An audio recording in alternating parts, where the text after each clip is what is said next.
Morning, everybody. It's BDF44. It's hot in LA, so we're gonna try to get through this with as little sweat as possible. But yeah, I want to talk today about post that I saw. Not really the post, just the spirit of the post, which I can start off by saying was positive for me in terms of something that I agreed with. Unfortunately, it's not something that you appreciate. It was a post talking about Vanessa Guyon and 4 other Hispanic American soldiers who were killed at Fort Hood, and how it's not getting national coverage. It said something along the lines of, "Isn't it funny how this is not getting the national coverage it deserves?" And I responded by saying, "No, it's not funny at all." How do I say what I'm thinking? I made a post, not a post, a video yesterday talking about Jonathan Isaac, and I believe I posted it. Basically, it was just me saying I didn't agree with his position, and basically Jonathan Isaac is a basketball player for the Orlando Magic who decided he didn't want to kneel for Black Lives Matter or wear the shirt because he felt like it wasn't something that represented protecting Black lives in his mind. And I made the video basically saying you can't make up your own decisions about these type of things. If people stand in solidarity, if this is what it is, going against it just sends the wrong message. Even if you're a supporter, trying to send an independent message will only have you grouped in with people that oppose the movement. Then I listened to what he said on the podium, and to be honest with you, I walked away feeling a little different. I'm not gonna lie. And this is why. To tie in the two things, this is why. Black Lives Matter to me is supposed to stand for everybody. It's not about the black. It's not even about the phrase. It's about the fight against inequality. Black happens to be the subject because it's the target of a lot of what people are opposing, but it's not, and I say this with truth and understanding, it is not, supposed to be exclusive for black people. It's justice, meaning that if other occurrences happen to Hispanic people or other occurrences happen to white people or anybody, that we were to turn a blind eye and not care. If we're gonna sit here and be certain that the movement still in the spirit of what it is that we say it is and not what our enemies are telling us it is, then we have to acknowledge the fact that the phrase has been taken from us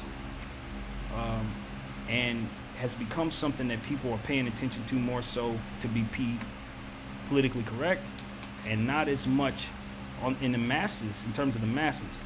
Not people on the front line, not people protesting, not individuals who are passionate out there doing it, but I'm saying just in terms of what it's become, it's like a phrase, it's like a catchphrase for the year. It's like they've taken the spirit somewhat away from what it's about to a degree. And I say they, I mean corporate America. I appreciate what the NBA is doing, so it's hard for me to say this without lumping them in. I really do believe what they're doing is positive, but they are part of making it this way. And it's just like anything else. Anything that becomes popular becomes watered down, becomes monetized, and ultimately loses some of its soul. Okay, that's in all walks of life, art, whatever. But I think Jonathan Isaac's position is essentially saying that without articulating it in such a way that helped me understand right off top what he was talking about. After listening to him at the podium, he was saying he supports Black lives, but he don't feel like throwing on a t-shirt and slapping something on the back of his jersey is enough. And at this point, it feels like it's just catchy. It's a phrase, and he don't want to have nothing to do with the charade if it's not going to represent what it's supposed to represent. And I feel it. I'm not gonna lie to you. I walked away from that situation totally listening to my video and saying, you know what? I'm gonna keep the video up there because a lot of the points that I made I still agree with, but the part where I was basically saying that he can't make his own definition by using emotioning that the opposition would use. Now I walk away from it after listening to him saying, you know what? Nah, I think he might have pulled that off. I think he might have pulled that off. He's not opposing what the initial spirit of Black Lives Matter actually means. He's opposing how he sees it to be a corruption and a perversion of the actual spirit. And when I look at posts like what I saw today, it's like, you know what? They're not talking about Vanessa Guyon. They're not talking about those other 4 individuals who lost their lives at Fort Hood. That's a point of emphasis and an injustice to people of color that we should care about. And I feel like Black is not being shown the respect that it deserves in terms of not being some plastered up bat sign, so to speak, like something that just draws people together and makes them all stand in unity. That's not what we need to happen necessarily. What we want to happen is for change to occur because of the protests. We want it to be so uncomfortable for the opposition that they do what they're supposed to do, that it becomes a sense of leverage for us. And that's not what is going on right now. What's happening is the opposition has used Black Lives Matter as a means of making money and as a means of defending itself against actually having to do what it is that we're asking them to do. They're just patronizing us in a very grand way. And Jonathan Isaac, in his own way, sees it that way and wants to oppose that. And for that, I stand with him. So, yeah, man. Young fella taught me something. He really taught me something. I'm not gonna lie to you guys. That's why I'm leaving the video up, because I don't mind changing my views on certain things or seeing other angles and coming back to you guys saying I see other angles. I don't think what he's doing is something that should be followed, but I think the spirit of what he's trying to convey, I understand better than I did yesterday after hearing him speak. I still don't know that I would have done it that way. And the spirit behind his position is he wants to touch Black lives by using the spirit of Christ and the scripture and his religious beliefs, which I know is going to turn some people off. Fortunately enough for me, I share his faith, so I can kind of continue to listen to him after he says stuff like that. But I don't think I see it that way in terms of that. I don't think that's how I'm approaching the situation myself. But I get it. And what he also said was something I've been pondering about and praying about for the last couple of weeks. And that's the idea that we are faced with a conundrum in terms of highlighting the evil within certain people's groups and highlighting their flaws. And what Jonathan Isaac was essentially saying on that platform is, your evil is not greater than our evil, it's not greater than their evil, it's not greater than their evil. And pointing at others, or pointing at white people in particular, saying they're evil, this, that, and the third, does nothing for highlighting the truth, which is evil and good is found in every group. We're not doing enough to make that message understood. And that's something I can definitely see. The scales will never be balanced. There is no solution to them being white supremacy ever giving us back what was taken from us. There's no way to make it so that, okay, now we're even. There's no getting to that point. We would have to turn into monsters in order to receive all that we deserve in regards to making it even. We would literally lose our souls. Who wants that? Who wants for the shoe to be on the other foot? Who amongst us wants to become what they were? Nobody's sane. no good people. So when we sit here and we say the scales aren't balanced, when I sit here and I say the scales aren't balanced, I have to also ask myself and say, well, how do we get there? And if I can't come up with an answer, then maybe Jonathan Isaac's proposal is a bit more realistic. He's saying, let's stop focusing on who did who, what, to whom, and start figuring out how we can, through the word of Christ, do what we should be doing so that we can live under harmony. There's no way we can ever get to a point where it's even. And there's enough evil on our side and enough bad on our side to where we have to acknowledge that in highlighting our lives in this subject, we can give off the false notion that we believe that we're all great, all wonderful people. And that's not a notion that I share, thinking that. I've said it many times that I know of black people that are not so good people. You know what I mean? Like, to say the least. So I don't walk around saying Black Lives Matter means all of us are angels and everybody who against us is devils. But I think when you start talking to the masses without having real conversations, those type of things can be insinuated, and that can create angst, more hatred, more divide. So I understand that point of position, and I think his perspective is an evolution of thought in that regard. It's like the conundrum is this: the answer is in the youth. They're not interested in balancing the scales. They're not interested in even weighing the past. All they're interested in is making sure that what's been in place no longer goes forward. And I think that that's a good place to measure it. That's a good place to start, I think. So, yeah, Jonathan Isaac taught me a lot. I feel enlightened after listening to the kid, even though, like I said, I don't agree with 100% of what he's doing or 100% of how he's approaching it. I understand it. And I just want us to start talking about stuff like we're supposed to. There should be a new name that we're talking about every day from all walks of life. We should be talking about what's going on in Yemen. We should be talking about what's going on in various parts of Africa. We should take the Black Lives Matter momentum and apply it in everything that we can. And I know there's a time and place for that. And I know we need to address the black lives first because that's the situation at hand.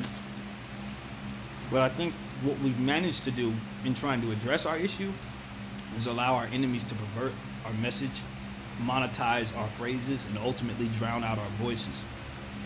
And a young fellow like Jonathan Isaac understands that. So, yeah, that's what I have to say. I'm still on board. I'm still Black Lives Matter. That ain't gonna change. But for the spirit of Black Lives Matter, not for some catchy phrase that I can put on a t-shirt and sell for $30. I actually want to see change. I want to see Ahmaud Arbery's murderers arrested. I want to see Breonna Taylor's murderers arrested. I want to see George Zimmerman arrested. Like, these are things that need to happen. And I mean that. George Zimmerman, him walking around making money,